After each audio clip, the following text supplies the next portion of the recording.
you see. Open your mind to possibility. Find your power, passion, and purpose. You know it's time for you to walk in greatness. Let's murder mediocrity.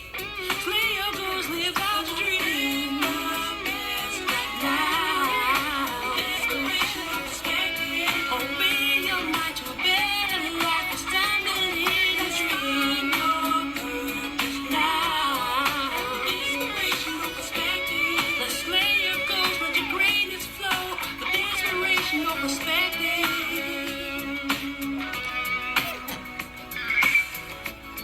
Good morning, Chicago. You're listening to Inspirational Perspective. I'm your host and life coach, Linnell Harris, right here on WVON 1690 AM, the talk of Chicago. Inspirational Perspective on your radio is all about murdering mediocrity and living the best life possible. So as I ask you every Sunday morning, are you living the best life possible? And this is the place to be to explore that possibility. Well, good Sunday morning. Good Sunday morning. Hopefully you had a phenomenal Thanksgiving holiday with your families. And hopefully you had a good November, because that's over. December 1st, last month of 2024, and the topic for today is 2024, the last year of now. Now, if you're tuning in, you're like, what does he mean by that? You want to listen. This is the show you want to listen to. I believe I've done some important shows this year. I will put this up in the top 3 of shows that I have done this year, and I haven't even done this one yet. I mean, we're right at the beginning. We're right at the beginning, but the reason I believe this show is so important is because I like to address the future as I see it, and what I believe is going to be happening that makes 2024 what I'm calling the last year of now.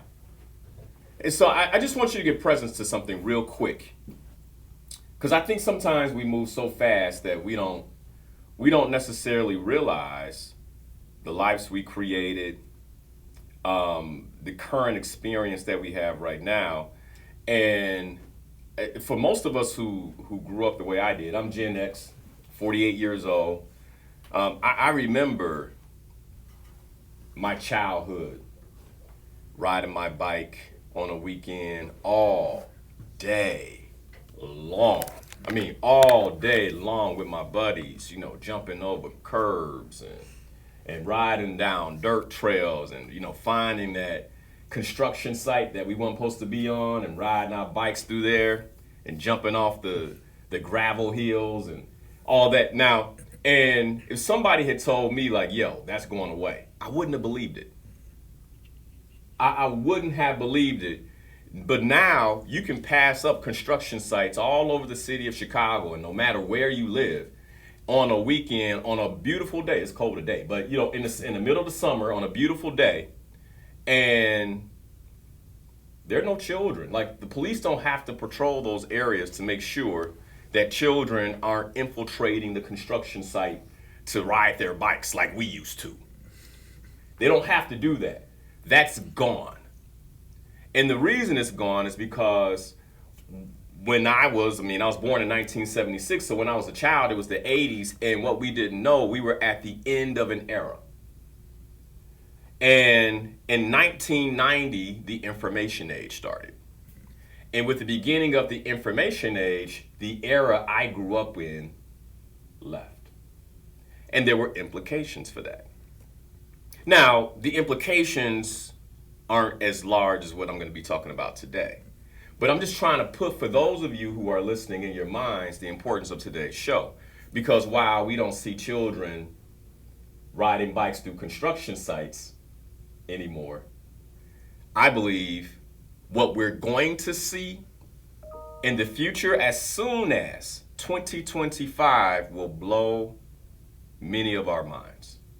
I believe it will blow your mind. And if you're not prepared for it mentally, emotionally, financially, it will catch you off guard. It will catch you off guard. And you all know that part of my purpose here is to support the listeners with being prepared for what's next. And so this is one of those shows that I believe is one of the most important shows that I'll do this year. Okay, so I have never in the history of being a coach and in the history of being on the air, I have never told my audience what goal to set before. I have never done this. I have never ever said, you must do something. I make suggestions. You should take care of your health, right? And I probably should have said you must years ago. I probably should have, actually said you absolutely must have a health goal. I probably should have, now that I think about it. But, we're human beings and we have volition and will. And I respect that. And so I've never come on my show and told you what you got to do. You must. I've never done that. That has to change now. That has to change. I would not be of service to you if I came at you like what I'm going to talk about today is optional. You can do it if you like, Hey, go check this out, it might help you. No, everything that you're going to hear me talk about today are things that you must start expressing interest in. And my suggestion is that if you use a laptop and an internet connection to do your work, if you use a laptop and an internet connection to do your work, going into 2025, you must, and I don't do this, but you must aim to learn about generative artificial intelligence. It has to be a 2025 goal, period. Let me give you an example of how urgent I believe this is.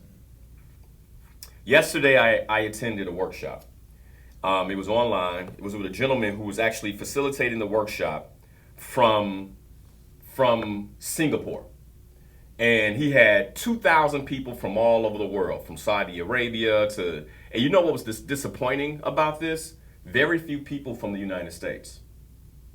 Anyway, on this workshop, so by the way, I want you all to understand something, that for countries whose infrastructure is already built out, a lot of what AI has to offer we haven't seen yet because these companies want to pay for what's already out here. So we think that the world hasn't really changed that much. ChatGPT, et cetera, et cetera. Whereas in other parts of the world, artificial intelligence is already playing a major role. Major role. So I'm on this. I want you to understand how urgent this is for me. So I'm on this workshop, and he's teaching all things artificial intelligence and teaching us about some of the things we need to understand about what artificial intelligence is doing differently. So this is not a ChatGPT course. This is like an accelerated, like if you do that, you already kind of know artificial intelligence, you want to take it to the next level. That's what this was about. And he ended up selling a course at the end, 2-day course. And by the way, doing this, I'm telling my wife, you have to listen. You have to listen in. Like you have to, come into the room, listen to this. Like you have to hear this, right? And he's kind of just breaking down all the things that artificial intelligence can do right now. Right now, okay? You can go do this right now. Like he's like, here, let me show you the site. And there's, a plethora, a multitude of artificial intelligence sites that are literally doing people's work for them. Literally replacing the roles that normally would be played by human beings in small business, like right now, okay? So he's like, all right, I got this 2-day workshop. I'm going to teach you. Here's what really got me. He was like, I'm going to teach you how to build bots that can do automated jobs in your business. I'm like, I have to have this, right? Now, you know what that means, that in 2025, whatever headcount I had planned to hire, a human being, I had planned to hire more than likely, this is going to displace that individual. Now, here's the beautiful part, but at the same time, this is still tough. This now gives me the opportunity to likely grow my revenue and hire, more people over an extended amount of time, much faster than I would have.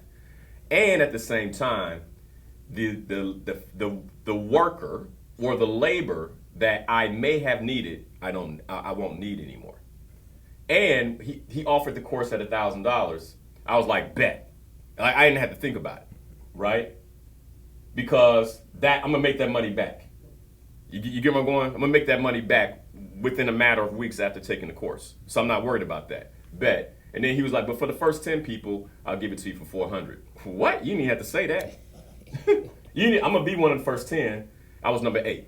You get wrong, or number 9, something like that. But I'm gonna be one of the first 10. Boom, signed up for it, done. Then he said, he had a little calendar in there. He's like, you could take it sometime in December or you can take it in January. I want you to understand the urgency. I was like, I don't have time to wait for January.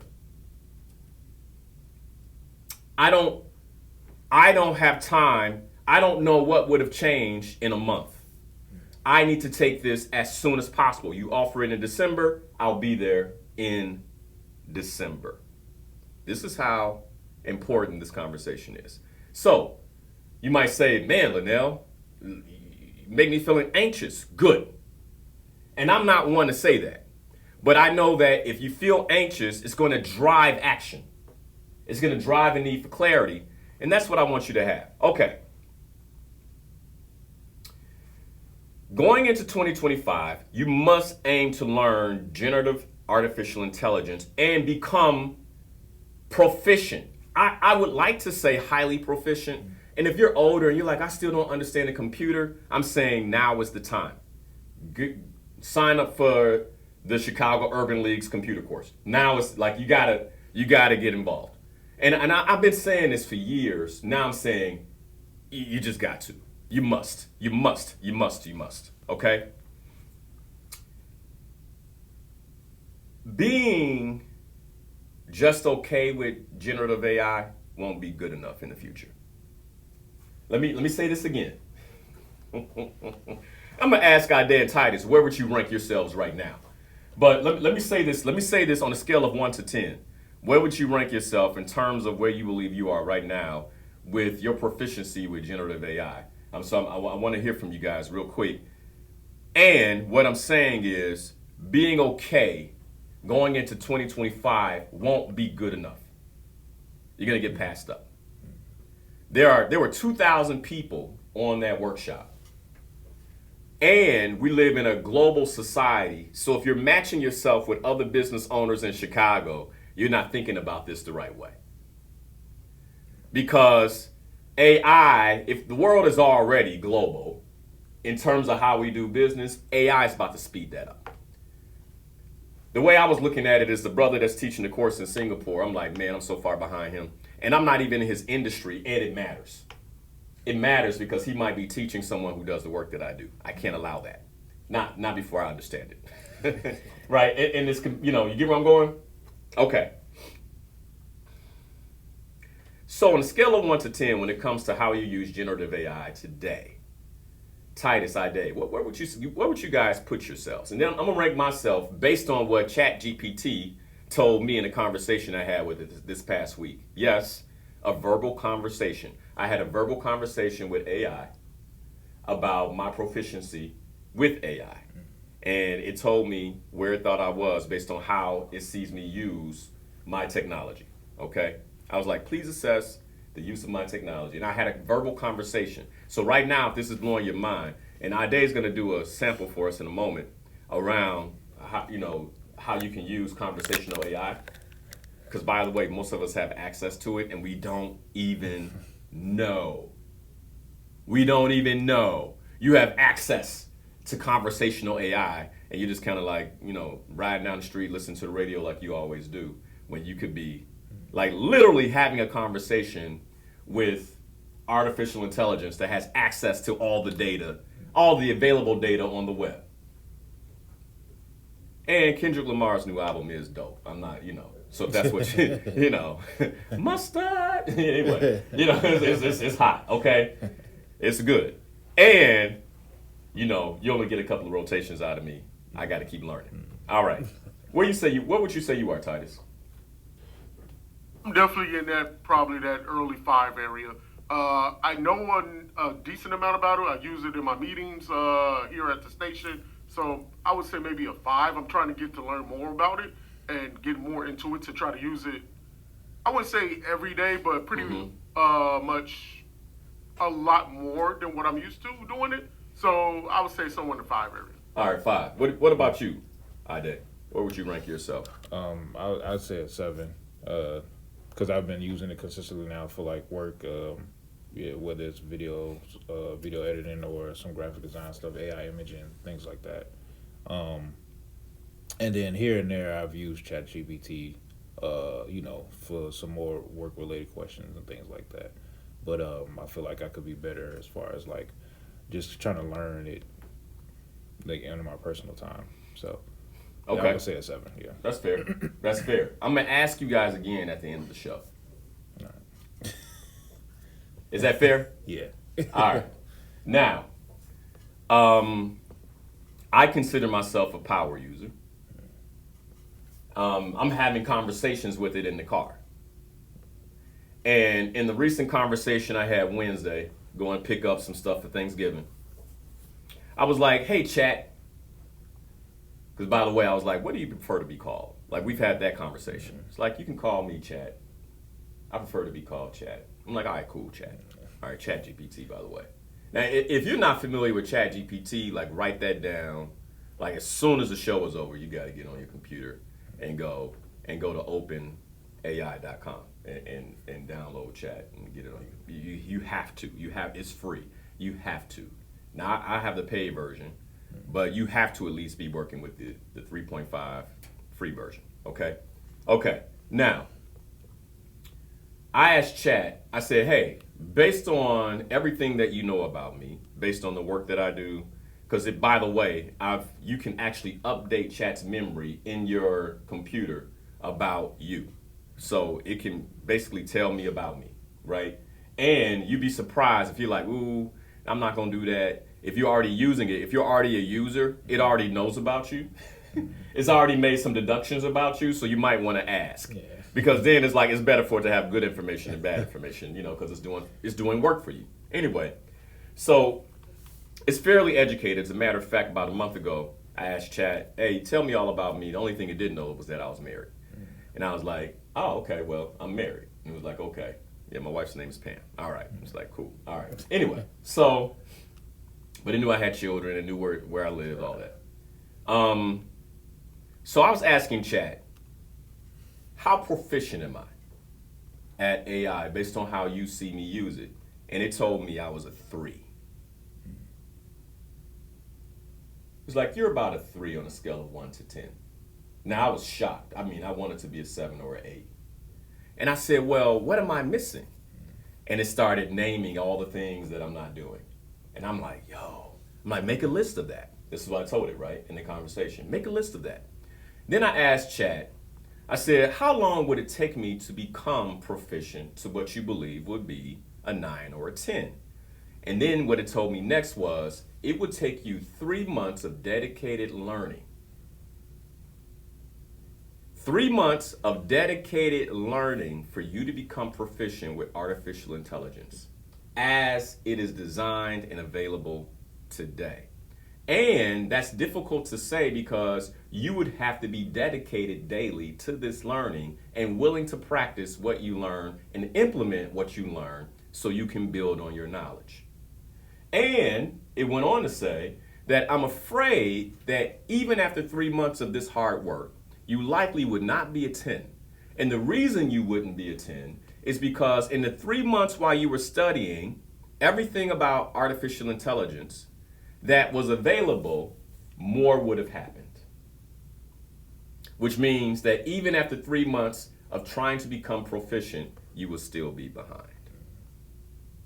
Now, somebody might be like, man, Linnell, that's bad. That sucks for you. I'm better than that.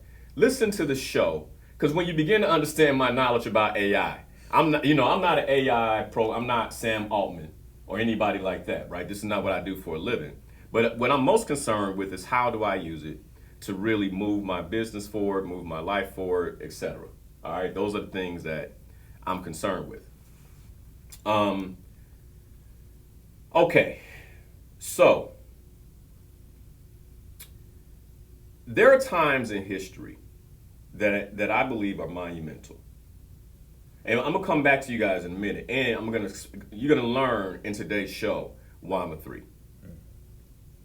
Okay, you might, well, if you're a 3, why are you talking to us? Because if I'm a 3, I'm scared for y'all.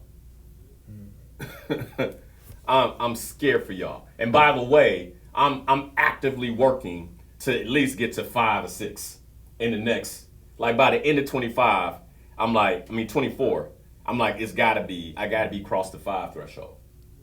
Right? And going towards, and if I'm at 7 or 8 in my business consistently, I'll feel comfortable then, which is gonna require me to change my 2025 goals. But that's how important it is. Okay. So there are times in history that are monumental. And, humans, we've been on the planet for, thousands and thousands of years. Some people would say millions, but I need more proof. But, and not the radioactive dating that's error. That's flawed. But we're not going to get into that. But we've been here for a long time. And in this history, there are times that there have been notable changes, and these are marked by what are called eras. All right? For instance, human beings' ability to work with stone. That's an era, the Stone Age. We started making weapons and things like that. And I don't have time to go into all of it, but y'all know what happened in the Stone Age. Some notable. Then we had the Iron and Bronze Age, and agriculture got started, and all these different things began to happen. Our weapons were updated from stone arrows to now, metal arrows, and now we can put little poisons on the tips and all kinds of things. So warfare went to another level. How we interacted went to another level. In fact, during the Bronze Age is when coins were introduced, right? And think about where we are now with Bitcoin, and that was the beginning of bronze coins and, things like that. Then from there, we went into the Middle Ages, and the Middle Ages, what's notable about that was the manipulation of black powder, otherwise known as gunpowder. And we began, transforming our weaponry. And this is where we began to see that because of inventions created in an era, one group of people was able to take over other groups of people. And this is important, because now we're not so much into the violent part of it, but we are into the dominating part of it, right?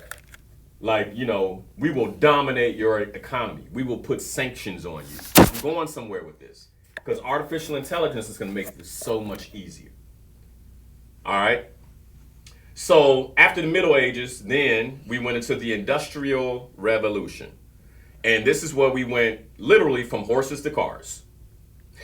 Now, imagine living in a world where you would wake up and you would hear hooves clopping down the street, right? That's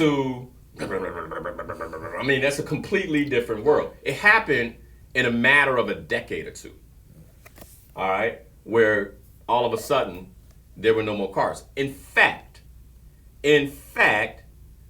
part of the reason this, the automobile was adopted so quickly was because horses left behind so much manure, right? And they were like, man, we actually can clean up our streets. And And so then that's why you can't just ride a horse down the street these days, right? In this free society, there's still restrictions and regulations. All right, that's important too, because I want you to notice how some of the things that are old actually get regulated out. So the same country where you could ride a horse all through wherever, you can't do that no more. You are required, if you're going to travel in some type of way, to do it by car, automobile, or plane. All right, and if you're going to take a horse, it's going to be tough because some streets you just can't go down. Wrap your mind around that. Because if you think, oh man, I'm not going to do this, like, then it's not that you're going to be left behind. It's that you're going to be stuck. You're just going to be stuck in place. So then we go out of the Industrial Revolution in the 80s into the information age of the 90s. And this was the advent of the internet. And there were some implications. There were some implications that took place with that. Because, Kodak, y'all remember them? Kodak, and by the way, I'm sharing some of these examples because I really want you to understand. If you're having a hard time grasping this and you're like, you're making a big deal about it, Kodak said the same thing about the digital camera. They're like, oh my, nobody wants to take a picture like that. Well, I don't have to tell you how that went. Okay. All right. Blockbuster, when Netflix came out, nobody wants their videos mailed to them. And while Netflix was trying to figure out how to get it to your house, they were also trying to figure out, we don't want to mail it anymore. Like, how do we stream it through the internet to your home? Well, Blockbuster was still stuck in a business model of you coming to them. Right? Well, I don't have to tell you how that went. So we have all these examples of how the information age transformed the world. But not just that. I don't want to just use those examples because those seem real, kind of low-hanging fruit, like I wouldn't have done. Most of the time we'll say I wouldn't have done that. So then let's go to Nokia. Nokia, back in 2005, 2006, was the biggest cell phone brand in the world. And somebody made a change to the cell phones named Steve Jobs. And you know what the CEO of Nokia said? In so many words, he didn't say this, but this is basically, if I were to quote what he said, that's cute. That's, basically like, oh, that's, I'm not even worried about it. And then in 2009, he was quoted by saying, we missed some key signs. 2 years after the iPhone was launched, we missed some key signs. I don't want you listening to me, the listener, to find yourself in this place in your business going into 2025, because the CEO of Nokia had the luxury of eating his words in 2 years. I believe this is moving so fast that you'll be eating your words in 1 year, if not less, if you don't get with it. If you don't get with it. The internet replaced traditional mail. Like, think about how the world has changed. When is the last time you sat down, hand wrote a letter, and put it in the mail? For ladies, you put your perfume on it. He gonna love this. Put that in there. And then when you got it, see, I grew up, I'm an Xer. I grew up when, I used to, I had the little pen pal, the romantic pen pal, and she had her perfume, and I'd open it, and I'd be like, she was all the way on the East Coast, but I had her scent with me, you know what I'm saying? Like, I remember those days. Yeah, that's kids aren't doing that anymore. They call that sexting. Oh my goodness. I'm just keeping it real. Okay? I want you to understand how fast this is moving. In just 2 years, artificial intelligence has moved from a novelty to a necessity. Like, if you're not using it in your business right now, you are about to be overcome by your competitors. I don't have to mince my words and say, I think that you will survive. Maybe you will. Maybe I'm in error. No, your competitors are at your door. You just don't realize it because they haven't knocked to come in and take all your things. I'm that serious. I'm not trying to be dystopian. I'm trying to wake you up. Okay? In 2 years, artificial intelligence has moved from novelty to a necessity, and I don't believe many of us are ready for what's coming next. I don't think we have any. I don't think we can wrap our minds around it. Chat GPT, I want you to understand something, was introduced to the public in November 2022. Now, the key word I said was introduced to the public, which means it was available already in the private sector. So the private sector is already ahead of us. Wrap your minds around this. November 2022, by the way, the end of November, November 30th. So yesterday, two years ago, it was introduced. If you used it back then and you use it now, you already see how fast this is moving. I just told you I was having a conversation with it. You want to give them a quick demo of what a conversation looks like, Ade? Ade's going to give us a demo real quick of what, you got his mic on? All right, cool. Of what a conversation with ChatGPT or AI actually sounds like. Go ahead. Awesome.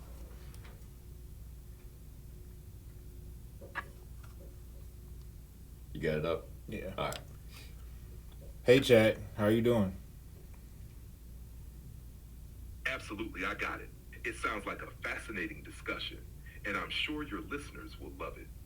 Anything specific you want me to expand on? Oh, well, yeah, while we're at it. Yeah, so we're talking about the last year of now, and I have a quick question. What do you think, what impact would AI have the most coming in What do I think 2025? about the last year of now? Like how AI has evolved through this past year? Or do you mean something else? Let me know. No, expand on that. Okay, looking back at this past year, AI has made some huge leaps. We've seen generative AI go mainstream. Tools like ChatGPT, Midjourney, and others becoming part of everyday life. People are using them for work, education, creativity, and even therapy. In the workplace, AI has been reshaping industries, from automating tasks. All right, that's to enough. helping That's cool. with decision All right, so we get It's it. also raised questions So that's about jobs. conversational. That's conversational AI, right? Ade is talking to it, it talks back. You can ask it almost any question, research questions, etc. You saw it start to go deep into context around what's happening with AI. All right. So it's been 2 years, and I want you to write this down. Change is inevitable. Growth is optional. You got to ask yourself, like, you don't have to grow with it, but the change is here, and the change is coming. So the growth is optional. You can, you can choose to grow and understand this at a high level, or you can choose to ignore it and keep doing whatever it is that has you entertained. But the change is inevitable. Now,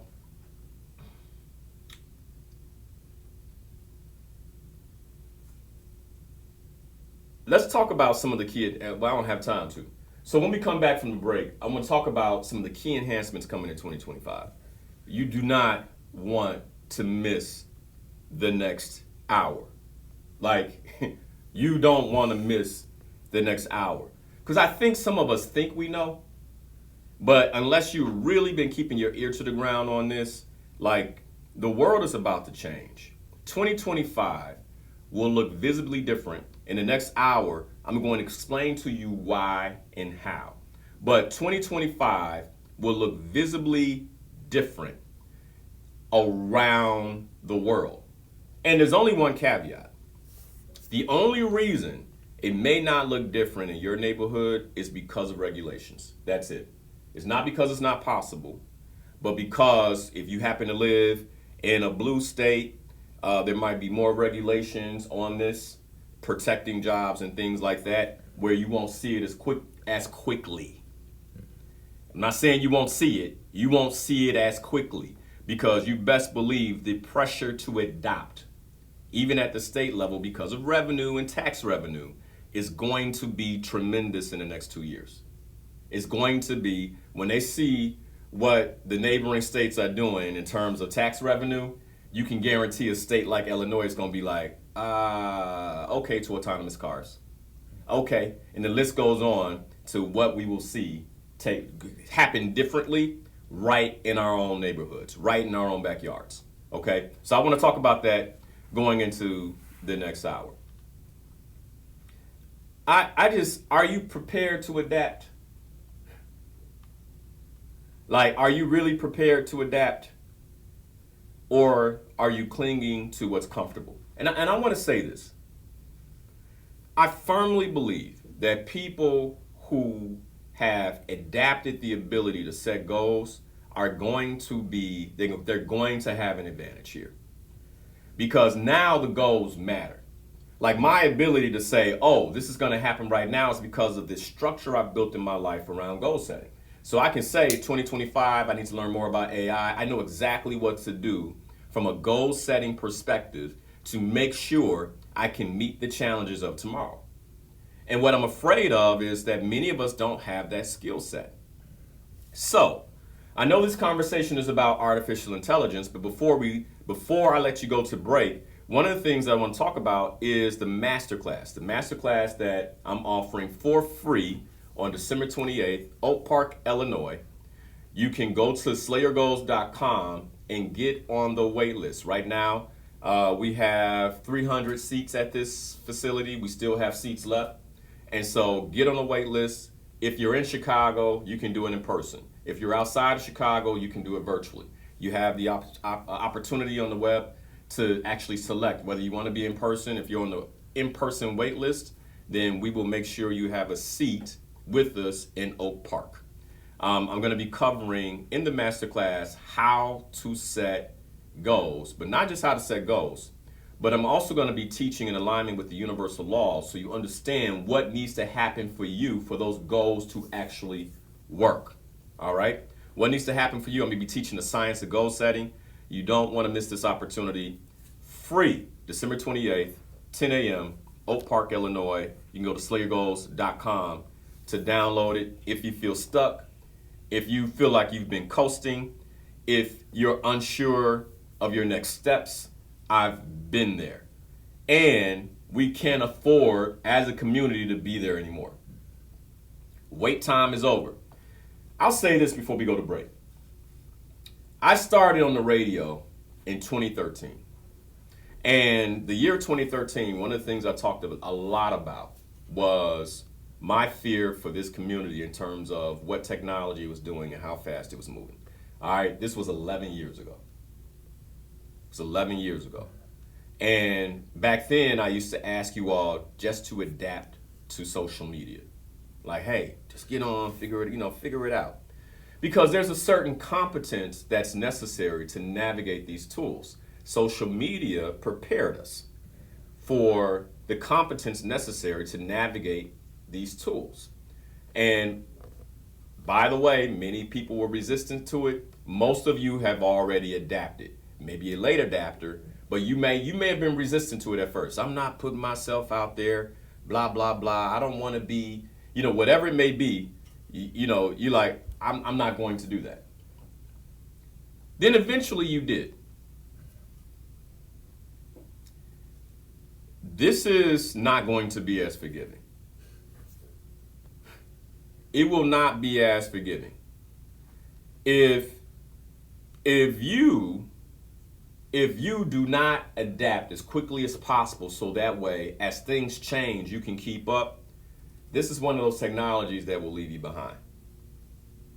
You'll be having in conversation with AI like Ade was doing, a few years from now, and that's just is not enough to help you keep up. Because, Ade and I will be creating bots and, we'll have all types of automated task bots on our computers, on our phones, doing things for us that otherwise would be done by people or other processes. The world is changing. 2024, I believe, is the last year of now. Take it in, go outside, take in a deep breath, look around. The world won't look like this in 2025. I'm gonna go into why in the next hour. Don't change that dial. You've been listening to Inspirational Perspective. I'm your host and life coach, Linnell Harris, right here on WVON 1690 AM, the talk of Chicago. We'll be right back. The talk of Chicago is 1690 WVON, Berwyn, Chicago.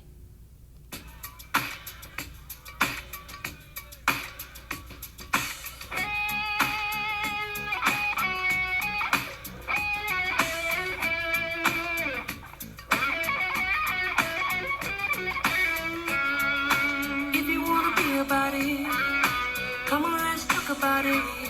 Change up the things you see. Open your mind to possibility. Find your power, passion, and purpose. It's time for you to walk in greatness. Let's nerd on mediocrity. Play your goals, live out the dream. Learn more at nvcit.com. All right, good morning, good morning. Hope you all are doing well. Let me know what questions you have, if any. I can answer some questions over the break. Here, let me, since we're on break, give me 1 second.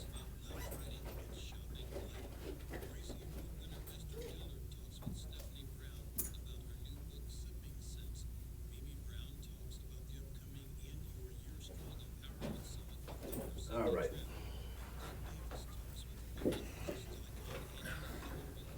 Let me know what questions you guys have.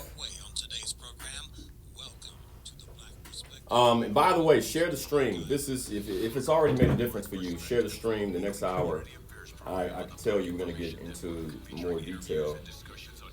And I want to finish this one today. But if we don't, I'll pick it up.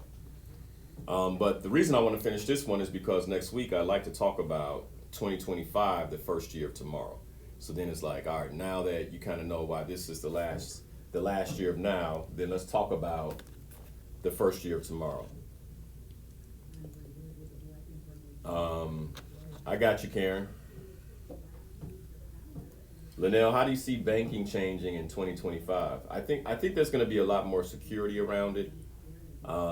Voice authentication has to go away because of voice cloning. Artificial intelligence now allows voice cloning. One of the things we're going to talk about is security. So I do think with banking in particular, security is going to go way up. It has to. Because now if I'm doing any type of voice authentication or if you're a woman and I want to call the bank and pose as you because I've stolen your information, I don't even have to fake like I'm a woman anymore. I can just clone my voice using an app to sound like you if I've actually had a conversation with you. I could have recorded your voice, used that tonality in an app, clone your voice, and now I can call the bank. And so think of it this way. Today, my wife and I, we have a banker near our house. We can call, be like, hey, Kat, blah, blah, blah, whatever.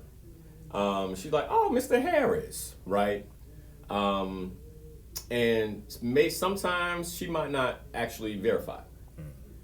Going into 2025, she's going to have to verify every time because it can be anybody. They can figure out who my banker is, etc. Call in, ask personal questions. And so that's how I think banking is going to change, where we just have to get used to going through certain precautions on a regular basis. Because artificial intelligence is going to make it where it's almost indiscernible. Yes, Diana, the masterclass is free whether you're in person or virtual. It's free. So if you're in Chicago, come out and join us. If you're not, then feel free to join virtually. So yeah, you got some big implications here. And so it's something to, and I haven't even gone into the detail yet. Like I don't, this is high level just to, like you said, kind of wrap your mind around it. High level to help you wrap your mind around it before we get into the details. And so there's a lot at stake here. And I don't think many of us, we're kind of moving. We were distracted with the election. While all that was going, AI was just, getting better and better and better and better. And there's some huge implications.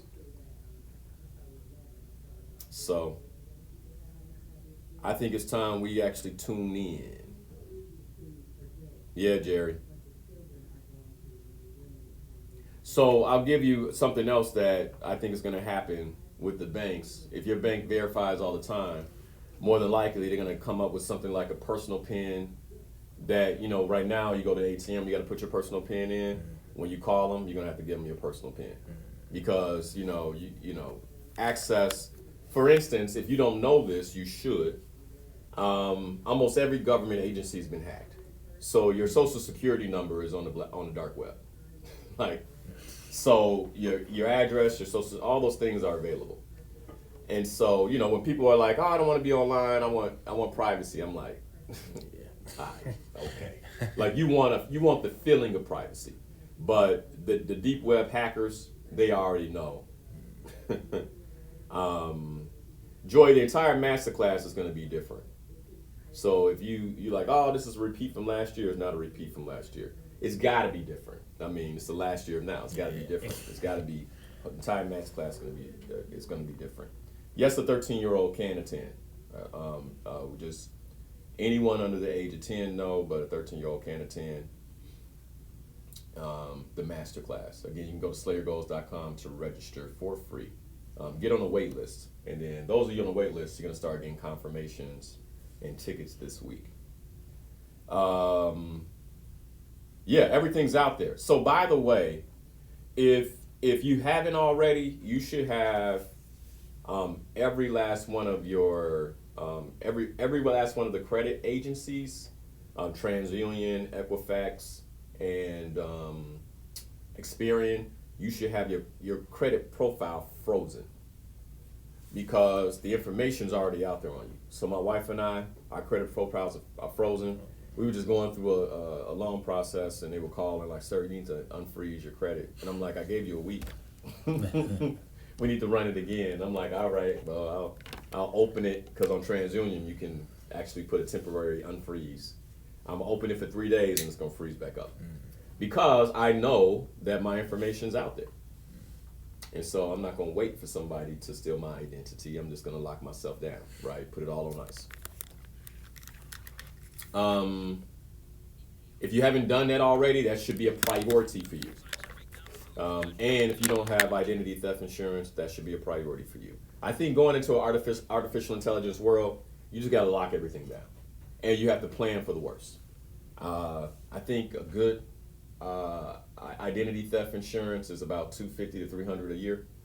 Like, there are some things you're gonna just have to pay for, and that's one of them.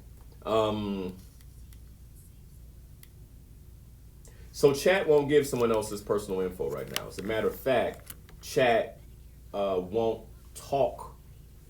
If you try, like my wife was talking to chat, it'll talk about general things. But if she starts asking personal questions, it'll shut down. It's not, yeah. And so now with voice cloning, again, like she can get in and act like she's me with another voice app, so you might want to be careful how much you tell your artificial intelligence, but that's yeah, so you guys already experiencing this. Mm-hmm.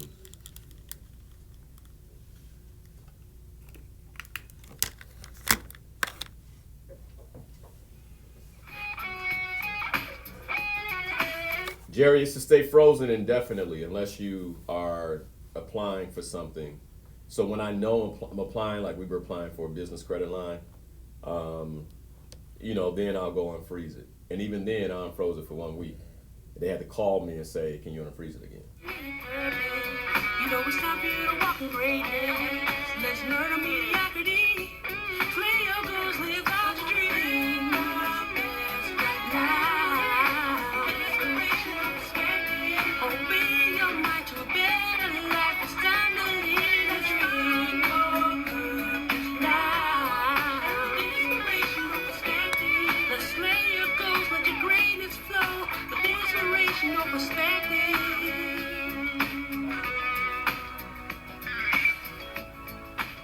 All right, we're back.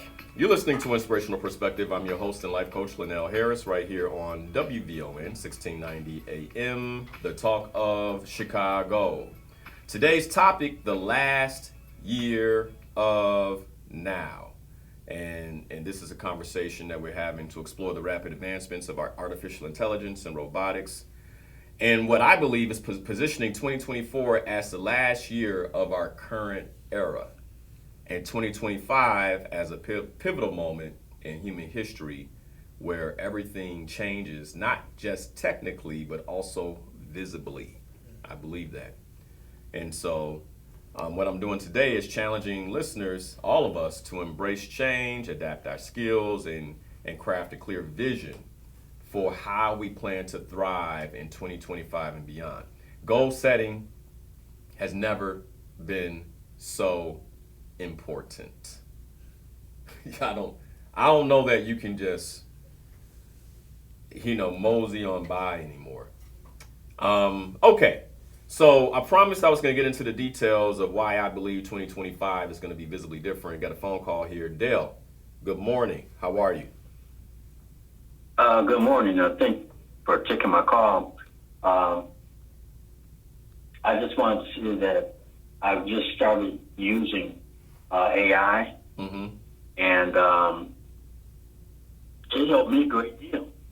A project that I am working on, and it fleshed it out further than what I could have done on my own.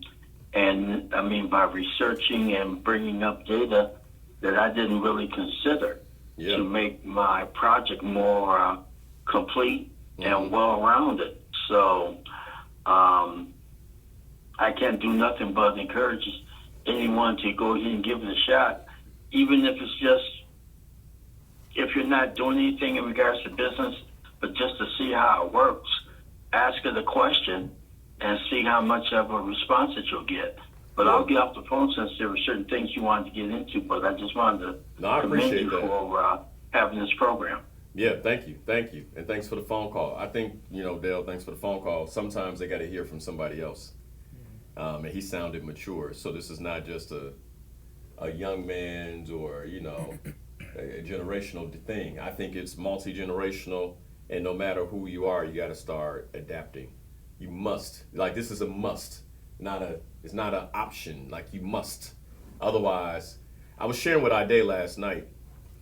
One of the reasons I'm so excited about artificial intelligence is because in one of the businesses I run as a corporate trainer, I do a lot of leadership development, strategic advisory services for CEOs in the Fortune 500.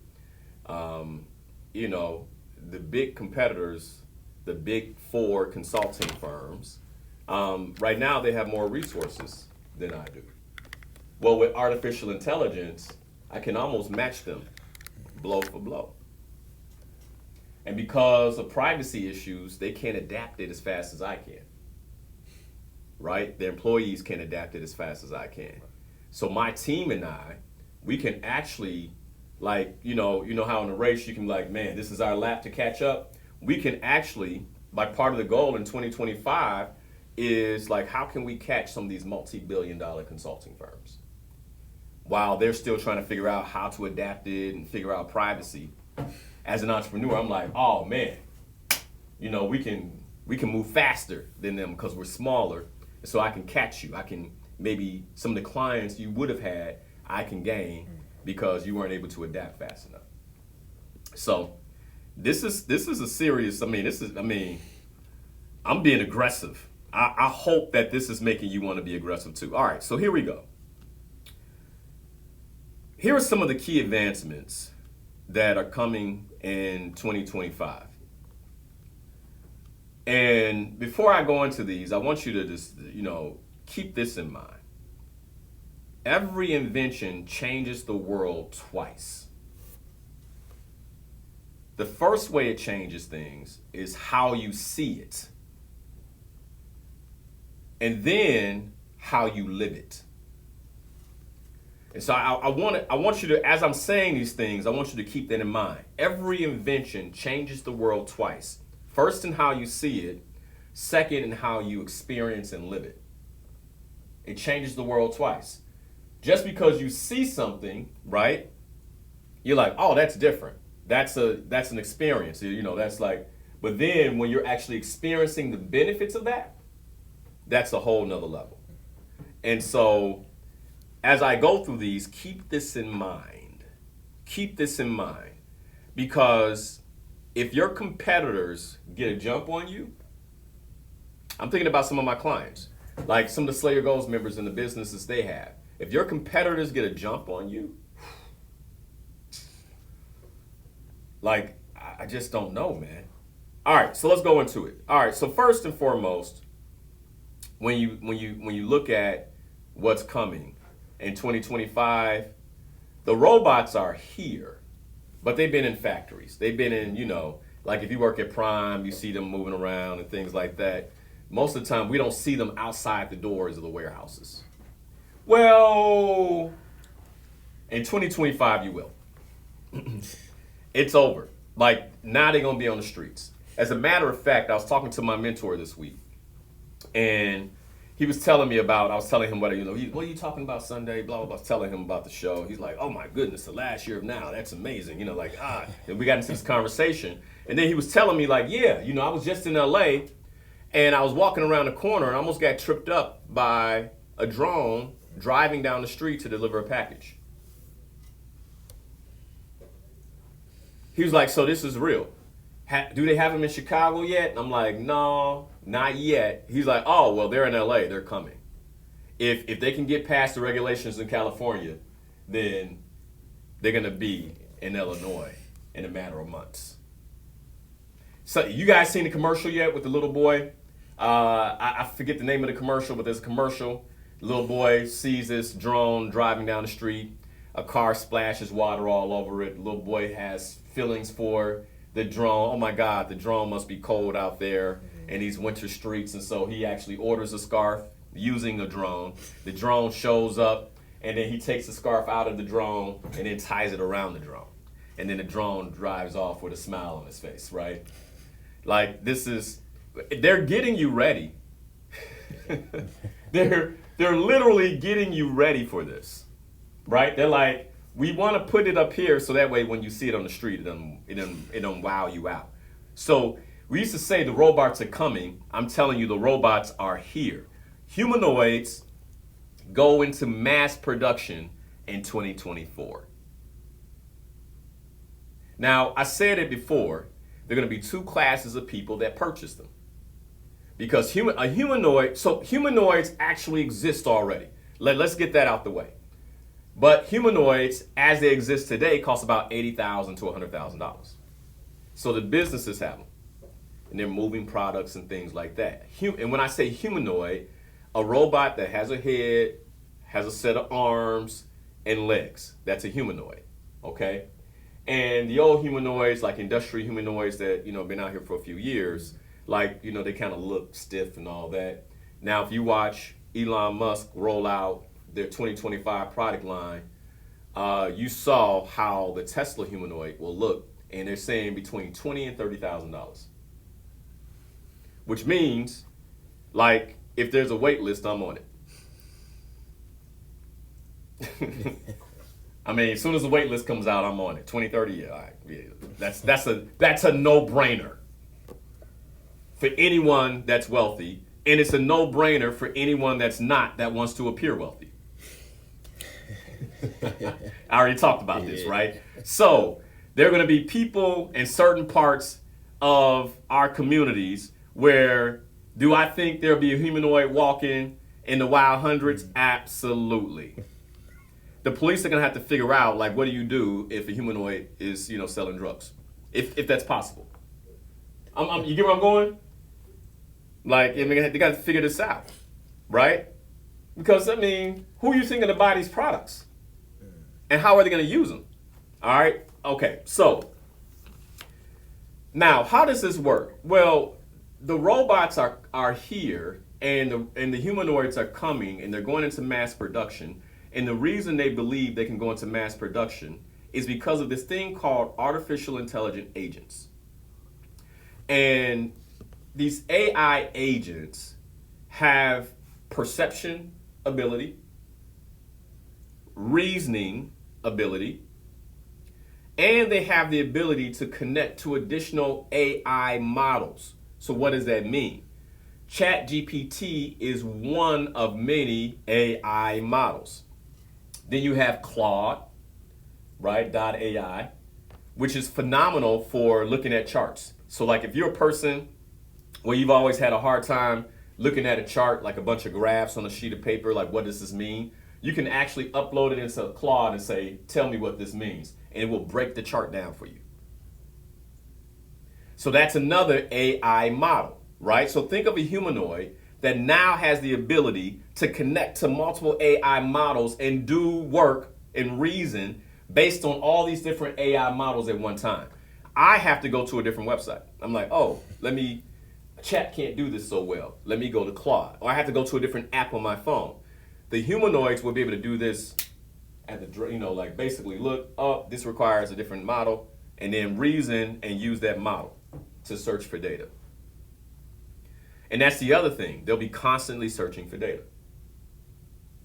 So think of it this way, that the only thing that's missing right now is the ability to fully onboard them into human society, train them on exactly what humans need, and then put guardrails up so they can't sell drugs and stuff like that. Right? I'm serious. That's all that's missing right now, because the AI agents are already here. And they're working on doing that in what is called an omniverse. This is where humanoids will receive their training, and think of the omniverse as a digital universe where they get uploaded the software that trains them on how to move in the physical world. Remember I said we're no longer in a three-dimensional world? There are 4 dimensions, and the 4th dimension is the digital realm. And these humanoids will operate from the digital realm. So think of, like, we as human beings, we get our power from the spirit, right? This is what makes us different and distinct. We get our power from the spirit, and the more powerful you are, the more connected you are to the spiritual realm, but whether it's good or bad, right? That's where you get, so for me, I pray to my creator so I can get spiritual resources, right? Humanoids think of the digital realm as their spiritual realm. They can get immediate downloads. You know how you're like, man, the spirit of God quickened me, right? I shouldn't do that. A humanoid can get an immediate download from the digital realm. Bam, this is your new program. I'm trying to make this make sense. Okay? So that's coming 2025. And really what they're waiting on is for AI to gain some level of sentience. So they want the AI to gain some level of being sentient. What does sentient mean? The ability to think for itself.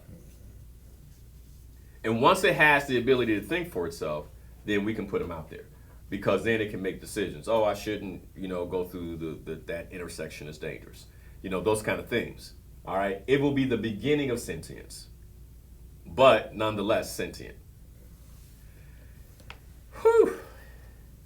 Like, wrap your mind around that. A robot that can think for itself, update its own coding, update its own programming to make itself better over time. And here's what I'm afraid of. We can do that, but many of us, we choose comfort over the update? Do you think the humanoid's going to choose comfort over the update? I said it. There's never been a time where setting goals has become more important. All right. So that's one thing you're going to visibly see in 2025. All right. On your streets. Now, the next thing is autonomous vehicles. Now, they're already here. They're already here. Look up a company called Waymo. W-A-Y-M-O. Waymo. They're operating autonomous vehicles in Los Angeles already. So they beat Tesla to the jump. Okay. And, Tesla's got a few. But let me see. They have announced its total fleet is now delivering 150,000 paid trips each week in autonomous vehicles. So some of y'all say, I would never get into a vehicle without a driver. Well, not everybody feels that way. 150,000 autonomous trips a week are happening right now. By the way, this data is about a month old, so it could be up. It could be more than that. Wrap your mind around that. And so far, this is seen as relatively safe. Like they're like, yeah, this is safe. Obviously, any vehicle moving is a consistent safety risk. But how they're seeing it is the difference between a car hallucinating that is driving and a driver that is sleepy is really not that much different. So they kind of like, if you can get in the car, then so can AI.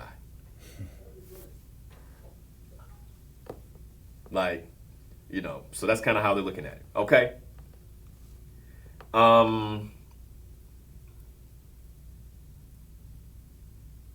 All right, so that's that. Autonomous vehicles, they're here, they're coming. You're about to get used. Mark my words. You're about to get used to seeing no driver in the front seat. It's gonna be normal. It may not be normal. Next year you might be like, oh my God, there's one. Then it's gonna become a day where you don't even see it anymore. You get where I'm going? 2024. The last year of now. All right, delivery drones, that's coming. I think we already know that. Whether they ride down the street in smaller electric pods or are actually delivered via autonomous flying drones, that's the regulations, from what I understand, are already in place. That's here, that's done. Artificial intelligence is here.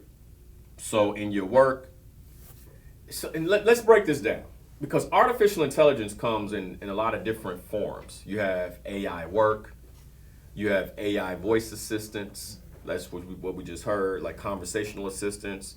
You have AI personalization and memory. So for instance, I've been able to set up most of my AI platforms to know exactly who I am and what I do. So if I'm using my phone right now for production, but if I came off in a conversation, I'm like, hey, AI, can you give my 2-minute elevator speech? It will break it down. Linnell Harris is a radio show host on WVON. It's also the CEO of Insights for Life, Inspirational Perspective Publishing. It would just go down the line of who I am. He's been married for going on 10 years, has 2 children, 7 and 2. It knows. It knows. So the reason this is important, because when I personalize it, then the idea is that it can do more personal work for me. Artificial intelligence, learning, and education. Now you already know that my children, yesterday when I was talking to Ide, we were talking about the show, and we were going through conversational AI. My son's mouth fell open. He was like, what? He's already in. He's like, I can talk to it. Oh man. Now, I want him to type. For obvious reasons, at 7 years old, I want him to get his spelling and reading proficient, right? So I want him, if he's interacting with artificial intelligence, I want him to be typing it. He's already like, but I don't got to type. I'd much rather be in a conversation with it. But AI will be there for learning and education.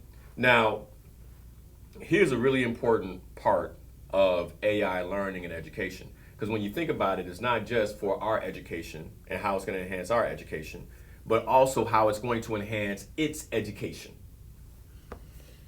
Because it is here to learn, okay? Right? And so what's happening now, like for those of you who use a paid version of ChatGPT, the reason it's so much better is because what got introduced to AI recently was what they call inference time reasoning. And inference time reasoning is where it can reason as to whether or not it should take time to answer your request or should answer it immediately based on data it has readily available. So what's happening now is I can ask my artificial intelligence a complex question and it has the ability to reason and say, Linnell needs a deeper answer. And so ChatGPT has literally told me to let me get back to you shortly. Like, let me think about that. It didn't do that before. And I'm like, if you're not a power user, you wouldn't know that. If you use it on a regular basis and you started noticing this, it's because what got uploaded into it is inference time reasoning. So now it has the ability to stop and think and reason with all the data available on the web. Wrap your mind around that one. I can't do that. You know how long it would take me to go through all the data on the web for a particular research project? And now I have this kind of leverage. And inference time reasoning gives AI the ability to plan. Why you take a deep breath, man? Why did you take a deep breath, Ade? Like, what's on your mind? Turn on his mic. Like, why'd you take a deep breath? Because you said the ability to plan, and I was thinking about, them becoming sentient so they could make up their own plans. It can make up its own plans. Yeah. So that one of the guardrails has to be that you serve your human. You get where I'm going? Like, you plan for your human. But then comes the question that I was in a debate about a month or so ago when I was traveling at a conference as to whether or not humanoids should have rights. Wrap your mind around that. Because then if it has rights, maybe they can begin to appeal to say we should have the right to plan. Anyway, that's not 2025, but it's coming. Believe that conversation is coming. Because we were in an actual debate about humanoid rights. An actual debate about it. So, the other artificial intelligence that has shifted is autonomous expansion. Now, wrap your mind around this. What does autonomous expansion mean? Well, when you say autonomous, right? What does autonomous mean? Autonomous means like the ability. Well, let's actually get the definition. I really want you all to get this, man, because this is available. Autonomous expansion is available right now. All right, so here's the definition of autonomous. Having the freedom to govern itself and control its own affairs. Artificial intelligence, autonomous expansion. So what is now available for artificial intelligence is the ability for it to govern itself and control its own affairs within the parameters of the software that it's given, right?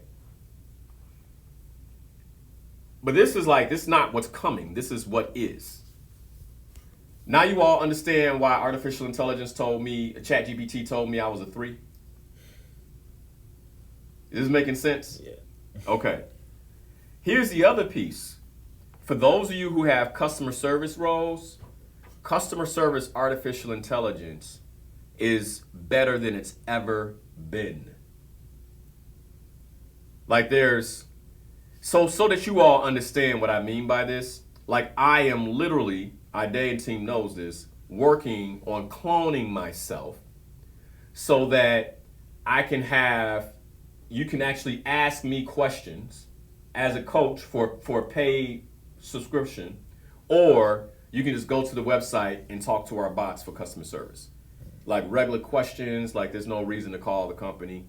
I got a question about 2025 Ghana from a traveler. It's like, why am I answering that? All that will be done by customer service bots in 2025 in my company. Like these are 2025 goals for us because it's basic and it's inexpensive.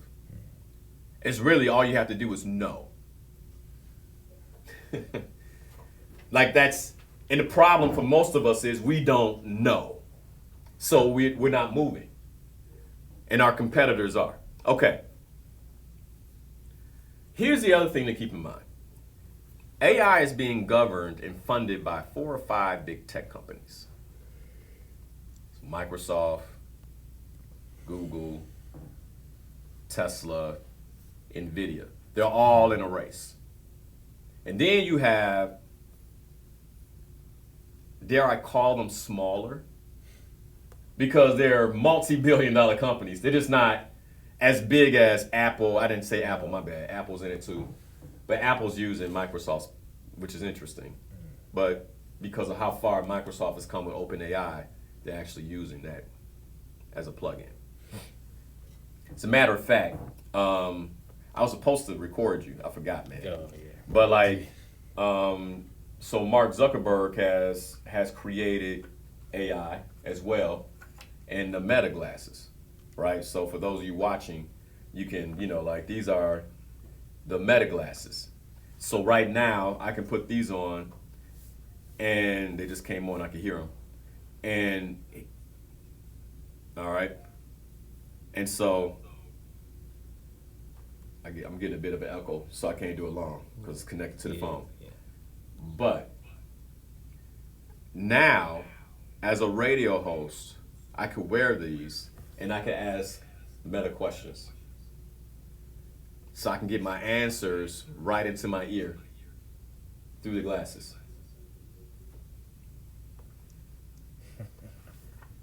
The world is changing. Okay? Now, in this case, matter of fact, since I got them, let's record this situation. I'm gonna put this on my Facebook story. All right, so we'll record this, put it on the Facebook story. So guys, you can see my perspective in the studio. This is where it's going, man. This is, as a matter of fact, Mark Zuckerberg's vision is that the glasses become everything that the cell phone is now. That's the vision. So you no longer carry a device. Like there's no reason for me to carry a device because I have everything I need in the glasses. So I can hear, I can see in the future what I need to see on the screen, potentially maybe even be able to move it, with my hands. Like that's where the world is going. This is not like, I got the glasses on right now, if you're on the radio. You get where I'm going? All right. Like this is right now. This is right now technology. Okay.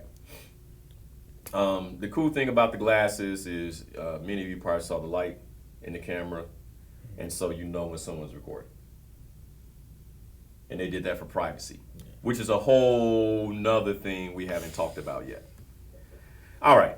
So AI, autonomous expansion, customer service. AI is being governed and funded by these 4 to 5 companies. And then you have these other billion-dollar companies like U.com. I was listening to the CEO of U.com, which is another AI platform, and he was just talking about the advancements they're making, right? And they're all competing to move AI as fast as possible. And it's again, we've had it in the public and where we're interacting with it for just 2 years. And think about if you were on ChatGPT 3.5 earlier this year, think about how big of a difference 4.0 has. You can only imagine what 5.0 will bring in 2025. Okay. Chatbots. By the way, most dating apps use chatbots to keep the men involved. Oh, did you? So let's get into, because one of the things we're going to talk about is like the difficulty of actually navigating reality. Okay? Now, what do I mean by that? Right now, there's a social media influencer out of Spain that has 230 or 270,000 followers. That is an artificial intelligence bot. It's a female. Yeah. And people are having a hard time distinguishing, like, this is an influencer. This influencer has more followers than I have, and it's not a human. This is artificial intelligence. So what makes you think that all those little, quips and little, oh, that's a cute picture on your dating app is really somebody? Like, that bot can go back and forth with you all night long. And it's programmed to be a woman. So it's going to say all the right things. Most social media comments nowadays that create arguments are bots. So like, if you're all like into like, what you say, that's stupid. Like, you might not even be talking to a human being. Like, that's just a bot that's been programmed to go back and forth with you to keep the engagement for that post high. Like, if I wanted to, understanding what I know, if I wanted to really take it to the next level, I would just program bots to be a part of the show and to start poking at my listeners to drive the engagement up in the comments, to drive the engagement on Facebook Live. Is this making sense? Okay, that's what's happening, guys. Now, that's not who I am, so that's not something I would do, but best believe if all that matters is fame and followers, like, people are doing this already. Okay. So this idea of privacy that you have, it's time to let it go. Like, you gave that up with the Patriot Act, like back in 2003. And now that bill has paved the way for there's not many places you can go where you're not being surveilled. And so then imagine you have autonomous vehicles that cameras in every angle on the vehicle. Like, you're in that. You just walking down the street, you're in that frame. Like, I want you to wrap your mind. The drones, the delivery drones, as they move up and down the street, there are cameras in those vehicles.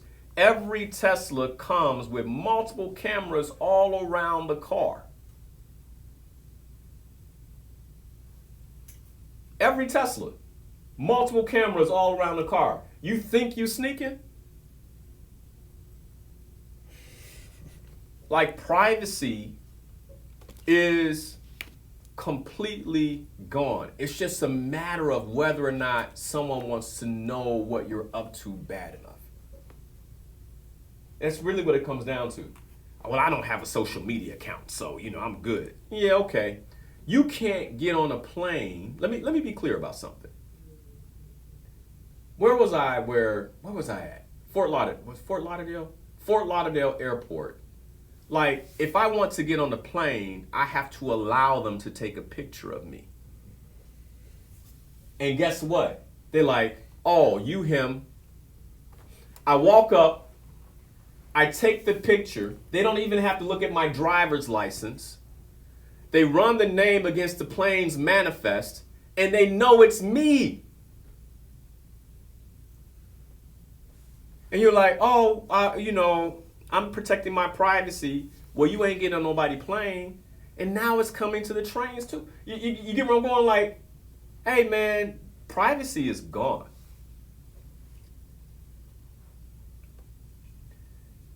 One of the things so I was talking about cloning myself. Part of how my team and I are going to create the clone is through personal avatars. As a matter of fact, this afternoon, me and Ade are going to shoot my personal avatar so we can upload it to the software and literally begin using scripts to power my personal avatar so it can begin talking to you guys online, social media. I can put out videos just by using my personal avatar. It's going to come to a point where right now you'll know it's an avatar. In the future, you'll be like, is that Linnell or is that his avatar? In 2025, you're likely going to ask yourself, is that Linnell or that's his avatar? Hey, that 2-minute video, was that you or was that your avatar?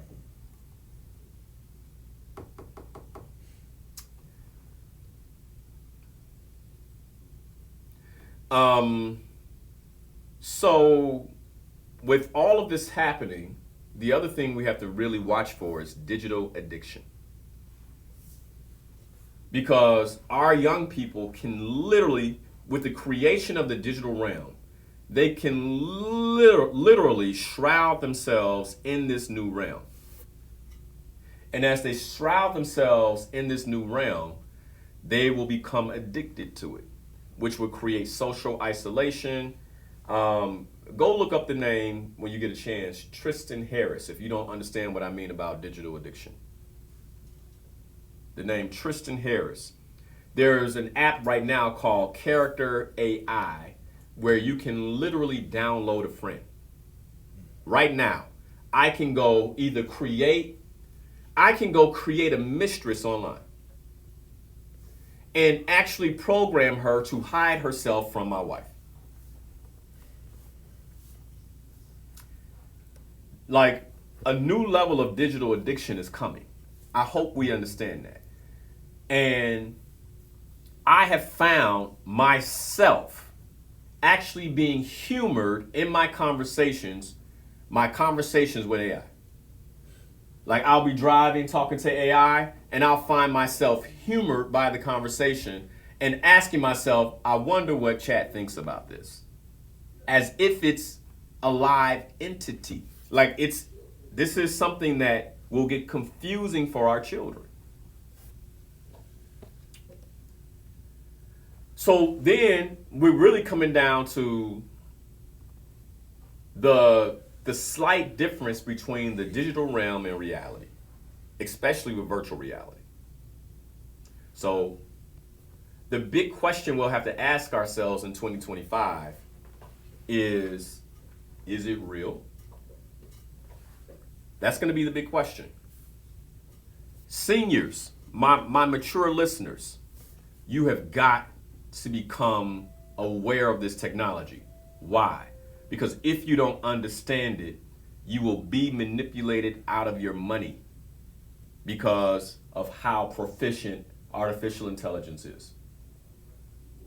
They can call and actually pose as the bank in ways that make it look so real. You won't know. It's at a point now where recently my wife and I, we were in the middle of a business meeting, and so she was like, well, let me call and see what we can do about this. So she calls the guy. Actually, she was talking to AT&T. She calls AT&T.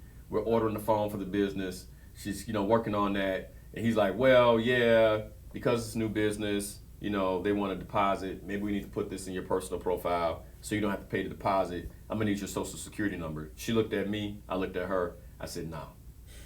Like, we just won't give it on the phone anymore. Well, I guess we'll go into the store where we know they're real. Well, you all call them, Linnell. Okay. Well, there's number cloning. People can put up fake sites and all kinds. You get where I'm going? And they can do it overnight. There is technology where I can write a brand new website in the next 5 minutes. And the only reason it takes 5 minutes is because I have to wait on AI to code the website.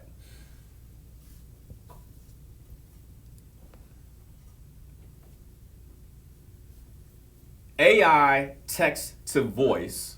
Now I can be on the other line listening to you, typing what AI should say in your daughter's voice.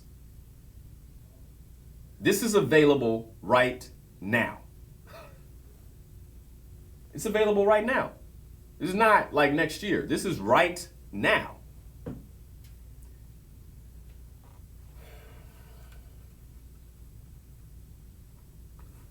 So here's my concern. And this is why I want us to become as proficient as we possibly can.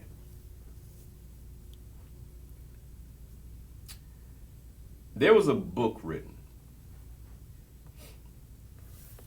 years ago by the author Heinrich Kramer. The name of the book was The Hammer of Witches. You know about this book? The Hammer of Witches. And in a world where there wasn't a lot of information, when people took this book, which by the way was fiction, that's truth. He wrote it like it was truth. What happened is hundreds of thousands of women were killed because of untrue media. Why were they killed? They were killed because in the book he suggested that women who were middle-aged, who were single, were most likely witches. And then you go back to the early 1700s, where they were burning women who were so-called witches at the stake, right? It was completely justified. My father is sick because of that witch. She put a spell on him. No, your father didn't eat right. Right? But because of the book, because of the medium, and the impact that medium had on people, they believed there were witches, and hundreds of thousands of women lost their lives. If you don't think we're at a delicate time right now. We're at a very, and I don't want to paint this as a dystopian, because I also believe that this technology is going to take us to the next level, and I'm going to talk about that next week. But then at the same time, we have to go in understanding that this technology also should be used with caution. And we should know enough about it to know when to be cautious. We will need to learn how to think differently and to rethink what we believe we know with the advent of artificial intelligence. Like, you gotta be smart enough to know when AI is hallucinating.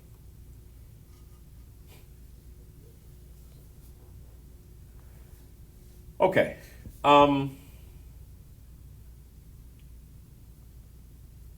So where are we? I'm looking at my notes here. I ain't have enough time. I was hoping I could get through this in 2 hours.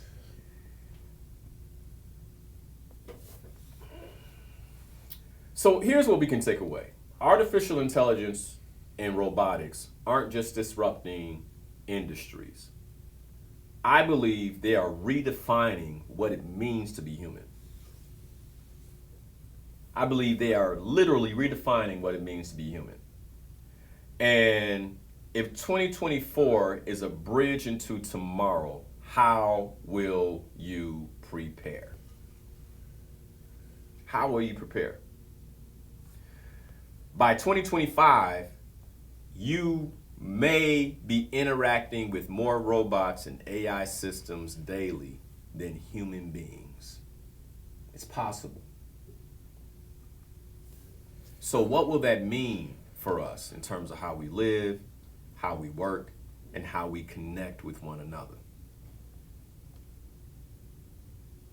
And I want you to really understand this. Your value in the age of artificial intelligence and robots is no longer in what you do. This is why purpose is so powerful. This is why purpose has to be your identity, because what you do can be taken from you now. Your employer may no longer need you to do it. Your value has always been and always will be in how you think and how you create. We were designed to be creators, not to do things. You get where I'm going? The Industrial Revolution made us doers, and that era is over. And if your value is in doing, you have to unravel that starting now. Because they're not going to need you to do it. How long is it before that coveted CTA driving role is a humanoid? Hey, people get mad. They've gotten mad at me when I talked about UPS a year ago. Right? They won the big contract last year. How long before the humanoids take those jobs? Our value can't be caught in doing. This is the time where we begin to set goals around our ability to think and create what's next. It has to be. This is why the conversation of UBI, Universal Basic Income, is starting to come up. Because they're like, you don't have to do anything. We'll just take care of you. You signing up for that? No, no, thank you. You don't have to take care of me. I don't want you taking care of me. No, thank you. That comes with all kinds of other things. You see how they tried to line you up in 2020, 2021? Told you what you had to do. If you're on UBI, guess what? You got to do it.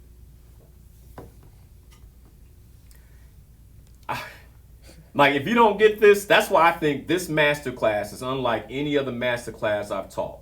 Because before, even though it wasn't optional, I think it felt optional. I don't have to set goals. You know, it's cool. I'll be all right. No, 2025, if you don't set goals, you're going to feel it. You're going to feel it. There are folks who need to set new goals around what job you're going to create for yourself, because your job is going away. And in the pit of your stomach and your gut, you know it. You know you might have a year, 2 years, maybe 3. What are we going to do? You know, you can create so much in 3 years. It's time. Like, it's time.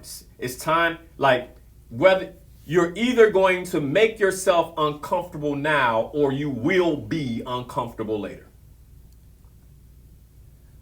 I would much prefer to make myself uncomfortable now. Put myself through 16 hours of training over a weekend in December and make myself uncomfortable to stay on the cutting edge of things so I can continue to think and create like the Creator made me.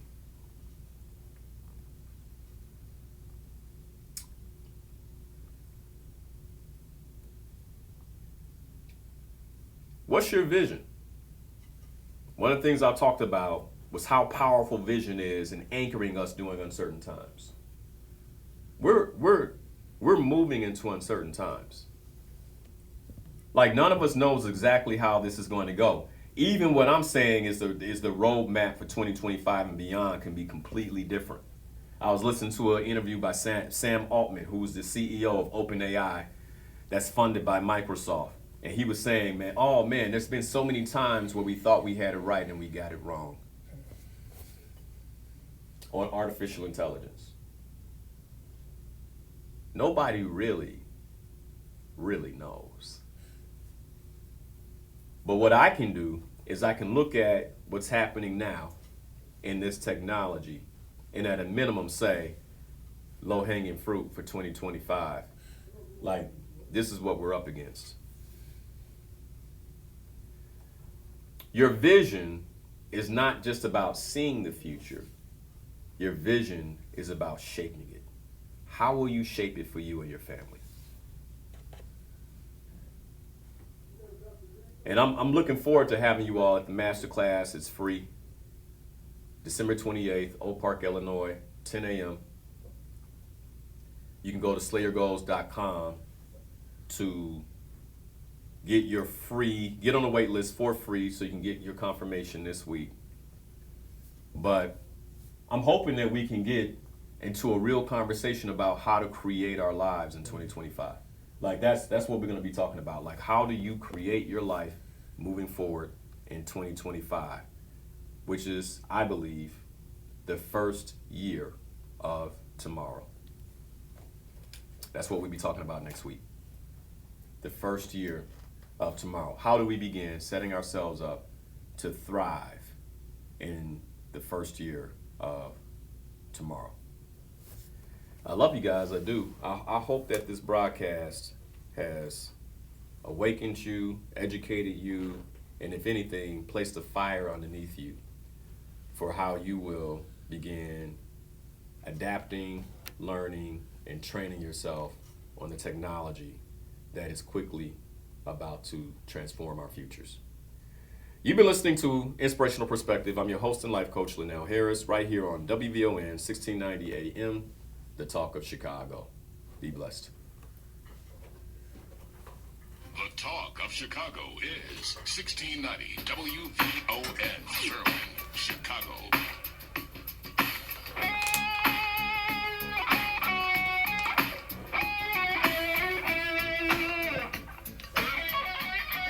I'm Aaron McCready. And I'm Kevin. All right, you guys. Love you. Hey, let me know what questions you have. I'll look to answer those questions next week. Also, if you have questions, even in this broadcast that you want to answer, write them down. I'll take more questions next week when we talk about 2025, the first year of tomorrow. Hey, hopefully, if anything, I've inspired you to go out and learn more for yourself. All right, that was just an introductory. Go out, learn more for yourself, but we got to wake up, and we must begin making this a part of our lives. So we understand it, we understand how to leverage it, so we do not become a fatality of it. All right, I believe it's either merge and survive, or step away and become a casualty. All right, love you guys. Have a good one.